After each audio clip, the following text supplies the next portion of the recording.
Doctor Babasaheb Ambedkar मध्यवर्ती जयंती महोत्सव समितीच्या वतीनं क्रांतीसूर्य ज्योतिराव फुले आणि विश्वरत्न डॉक्टर बाबासाहेब आंबेडकर जयंतीच्या निमित्तानं उद्यापासून सलग 3 दिवस कोल्हापुरात विविध कार्यक्रमांचं आयोजन करण्यात आलंय।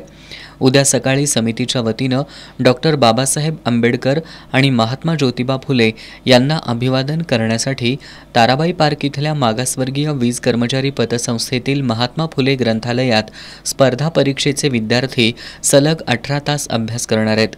शनिवारी रात्री 12 वाजता बिंदू चौकात मान्यवरांच्या उपस्थितीत डॉक्टर बाबासाहेब आंबेडकर यांना अभिवादन करण्यात येणार आहे।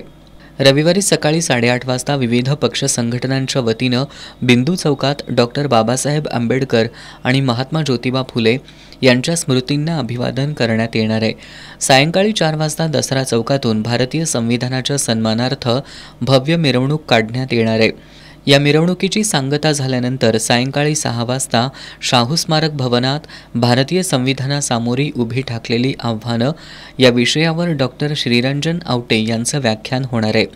या कार्यक्रमासाठी जिल्हा परिषदेचे मुख्य कार्यकारी अधिकारी डॉक्टर एस कार्तिकेयन, समाज कल्याण विभागाचे सहाय्यक आयुक्त सचिन साळे आणि ज्येष्ठ विचारवंत डॉक्टर सुभाष देसाई हे उपस्थित राहून मान्यवरांना मार्गदर्शन करणार आहेत। मध्यवर्ती जयंती उत्सव समितीचे अध्यक्ष प्रेमानंद मौर्य यांनी पत्रकार बैठकीत ही माहिती दिली। या पत्रकार बैठकीला RS दीक्षांत, वैभव प्रधान, DK हंकारे उपस्थित होते।